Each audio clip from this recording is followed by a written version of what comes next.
Hi viewers, welcome to Amrita's world. ನಾನಿವತ್ತು ಒಂದು healthy ಆದಂತಹ ಜ್ಯೂಸನ್ನು ಪರಿಚಯ ಮಾಡಲಿಕ್ಕೆ ಬಂದಿದ್ದೇನೆ. ತುಂಬ ಟೇಸ್ಟಿಯಾಗಿದೆ. ಮನೆಯ ಹಿತ್ತಲಲ್ಲಿ ಇರುವಂತಹ ಹೂವನ್ನು ತಗೊಂಡು ನಮಗೆ ಇಷ್ಟು ಟೇಸ್ಟಿಯಾಗಿ ಜ್ಯೂಸ್ ಮಾಡ್ಬೋದು, ಅದನ್ನು ನಿಮಗೆ ತೋರಿಸಿಕೊಡಲಿಕ್ಕೆ ಬಂದಿದ್ದೇನೆ. ಎಲ್ಲರೂ ಟ್ರೈ ಮಾಡಬೇಕು. ಅದೇ ರೀತಿ ಮೊದಲ ಬಾರಿಗೆ ಈ ವಿಡಿಯೋ ನೋಡೋರಾದರೆ ಖಂಡಿತವಾಗಿಯೂ ಸಬ್ಸ್ಕ್ರೈಬ್ ಮಾಡಿ. ಅದೇ ರೀತಿ ಈ ವಿಡಿಯೋ ಇಷ್ಟ ಆದರೆ ಲೈಕ್ ಮಾಡಿ, ನಿಮ್ಮವರಿಗೆಲ್ಲ ಶೇರ್ ಮಾಡಿ. ಇನ್ನು ನಮಗೆ ಈ ಜ್ಯೂಸ್ ಹೇಗೆ ಮಾಡೋದು ಅಂತೇಳಿ ನೋಡುವ. ಇಲ್ಲಿ ನೋಡಿ, ತುಂಬ ದಾಸವಾಳದ ಹೂಗಳು ಆಗಿವೆ. ನಾನು ಮನೆಗೆ ಹೋದಾಗ ಈ ರೀತಿ ಮರ ತುಂಬ ಹೂಗಳನ್ನು ನೋಡಿ ಈ ಜ್ಯೂಸ್ ಮಾಡುವ ಅಂಥೇಳಿ ಪ್ಲ್ಯಾನ್ ಮಾಡಿದೆ. ಅದಕ್ಕೆ ಬೇಕಾಗಿ ನಾವು ಫಸ್ಟಿಗೆ ಸ್ಕ್ವಾಷ್ ಮಾಡಿಟ್ಟು ಬಳಿಕ ಅದನ್ನು ಬೇಕಾದ ಹಾಗೆ ಜ್ಯೂಸ್ ಮಾಡಿಕೊಳ್ಬೋದು. ಅದಕ್ಕೆ ಬೇಕಾಗಿ ಈ ರೀತಿ ಎಲ್ಲ ಹೂಗಳನ್ನು, ಕೈಗೆ ಸಿಗುವಂತಹ ಎಲ್ಲ ಹೂಗಳನ್ನು ಕೊಯ್ದಿದ್ದೇನೆ. ಈ ರೀತಿ ಹೂಗಳನ್ನು ಕಲೆಕ್ಟ್ ಮಾಡಿ ಇಡುವ. ನಿಮಗೆ ಎಲ್ಲಿ ಹೂ ಸಿಗ್ತದೆ ಅಲ್ಲಿಂದ ಈ ರೀತಿಯಾಗಿ ಕಲೆಕ್ಟ್ ಮಾಡಿ ತೊಗೊಂಡು ಬರ್ಬೋದು. ಇನ್ನು ನೋಡಿ, ಈ ಹೂವಿನ ಎಸಳುಗಳನ್ನು ನಮಗೆ ತೆಗೆದಿಡಬೇಕು. ಅದರ ಹಿಂಬದಿ ಇರುವ ತೊಟ್ಟು ಹಸಿರು ಬಣ್ಣದ್ದು, ಅದು ನಮಗೆ ಸಪ್ರೇಟ್ ಮಾಡಿದರೆ ಎಸಳುಗಳು ಸಿಗ್ತದೆ. ಆ ದಳಗಳನ್ನು, ಹೂವಿನ ದಳಗಳನ್ನು ಉಪಯೋಗಿಸ್ಕೊಂಡು ನಾವು ಸ್ಕ್ವಾಷ್ ಮಾಡುವಂಥದ್ದು. ಆದ ಕಾರಣ ಎಲ್ಲವನ್ನು ನಮಗೆ ಈ ರೀತಿ ತೆಗೆದು ಕ್ಲೀನ್ ಮಾಡಿ ಇಟ್ಟುಕೊಳ್ಬೇಕು. ನೋಡಿ, ಈ ರೀತಿಯಾಗಿ ಒಂದೊಂದು ದಳವನ್ನು ಕೂಡ ಸಪ್ರೇಟ್ ಮಾಡಿ ಇಡುವ. ಒಂದು ಕೈಯಲ್ಲಿ ಮೊಬೈಲ್ ಕ್ಯಾಮರಾ ಹಿಡಿದು ಶೂಟ್ ಮಾಡ್ತಾ ಇರುವ ಕಾರಣ ಈ ರೀತಿ ನನಗೆ ಸಪ್ರೇಟಾಗಿ ಮಾಡೋದನ್ನು ತೋರಿಸಲಿಕ್ಕೆ ಸಾಧ್ಯ ಆಗ್ತಾ ಇಲ್ಲ. ಈ ರೀತಿ ಮಾಡಿದರೆ ಸಾಕು. ನೋಡಿ, ಈ ರೀತಿ ನೋಡಿ, ಅದರ ವೇಸ್ಟ್ ಸಿಕ್ಕಿದೆ. ಇದು ನಮಗೆ ಉಪಯೋಗಕ್ಕೆ ಇಲ್ಲ. ಈ ಹೂವನ್ನು ಮಾತ್ರ ಇಟ್ಟುಕೊಂಡು ನಾವು ಸ್ಕ್ವಾಷ್ ಮಾಡುವಂಥದ್ದು. ಇದನ್ನು ಚೆನ್ನಾಗಿ ತೊಳೆದು ತೆಗಿಬೇಕು. ಒಂದು ಪಾತ್ರೆಯಲ್ಲಿ ನೀರು ಸೇರಿಸಿ ನಮಗೆ ಒಂದೆರಡು ಸಲ ಚೆನ್ನಾಗಿ ತೊಳೆದು ತೆಗೆಯುವ ಈ ರೀತಿ. ಯಾಕಂದರೆ ಅದರಲ್ಲಿ ಏನಾದರೂ ಧೂಳು ಮತ್ತು ಇದ್ದರೆ ಅದು ಹೋಗಲಿಕ್ಕೆ, ಚಿಕ್ಕ ಯಾವುದೇ ಪ್ರಾಣಿ ಇದ್ದರೂ ಈ ರೀತಿ ತೊಳೆದು ನಮಗೆ ತೆಗಿಬೋದು. ಇನ್ನು ಅದರ ನೀರು ಆರಲಿಕ್ಕೆ ಇಡಬೇಕು. ನೀರಿಂದ ತೆಗೆದಿಡುವ.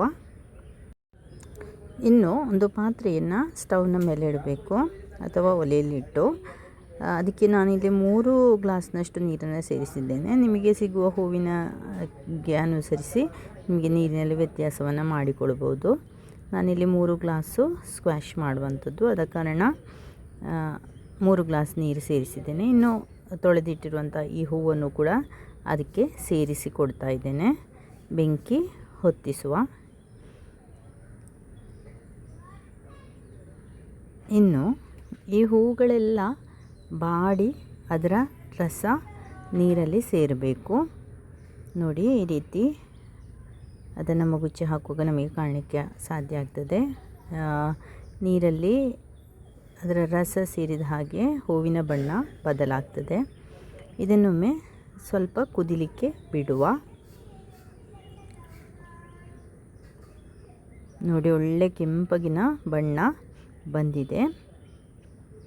ಕೆಂಪಗಿನ ಕಲರಿನ ಹೆಲ್ತಿ ಆದಂತಹ ಜ್ಯೂಸ್ ನಮಗೆ ಸಿಗ್ತದೆ. ಹೀಗೆ ಪೂರ್ತಿ ಮಗುಚಿ ಹಾಕಿ ಕೊಡುವ. ಇನ್ನು ನೋಡಿ, ಈಗ ಇದು ಚೆನ್ನಾಗಿ ಕುದಿಲಿಕ್ಕೆ ಪ್ರಾರಂಭ ಆಗಿದೆ. ಇನ್ನು ಈ ಹೂಗಳನ್ನು ಈ ರೀತಿ ತೆಗೆದಿಡುವ, ಬೇರ್ಪಡಿಸುವ. ಇನ್ನು ಇದು ವೇಸ್ಟ್ ಆಯಿತು, ನಮಗೆ ಇದರ ಹೂವಿನ ಅಗತ್ಯ ಇಲ್ಲ.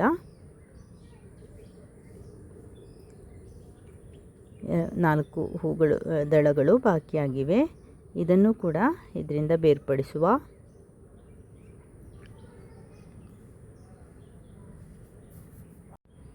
ಈಗ ನೋಡಿ, ಒಳ್ಳೆ ಡಾರ್ಕ್ ಕಲರ್ ಆಗಿದೆ. ಆದ ಕಾರಣ ಅದು ನಮಗೆ ಹೀಗೆ ನೋಡುವಾಗ ಕಪ್ಪಗೆ ಕಾಣ್ತದೆ. ಒಳ್ಳೆ ಕೆಂಪು ಬಣ್ಣ. ಮಕ್ಕಳಿಗೆ ತುಂಬ ಇಷ್ಟ ಆಗ್ತದೆ ಇದರ ಜ್ಯೂಸ್.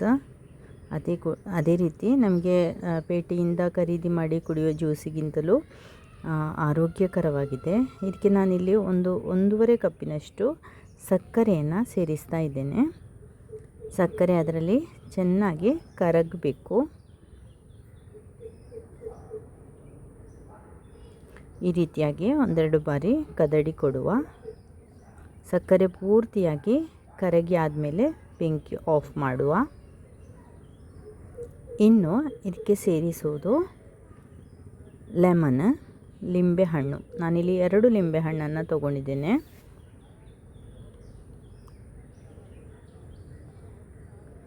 ಈ ರೀತಿ ಇದನ್ನು ಒಂದು ಪಾತ್ರೆಯಲ್ಲಿ ಹಿಂಡಿಕೊಂಡು ಅದರ ಬೀಜವನ್ನು ಬೇರ್ಪಡಿಸಬೇಕು. ಹಾಗಾಗಿ ಬೇರೆ ಪಾತ್ರೆಯಲ್ಲಿ ಹಿಂಡಿಕೊಳ್ತಾ ಇದ್ದೇನೆ.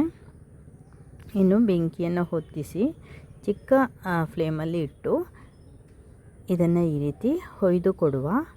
ಅದರ ಬೀಜ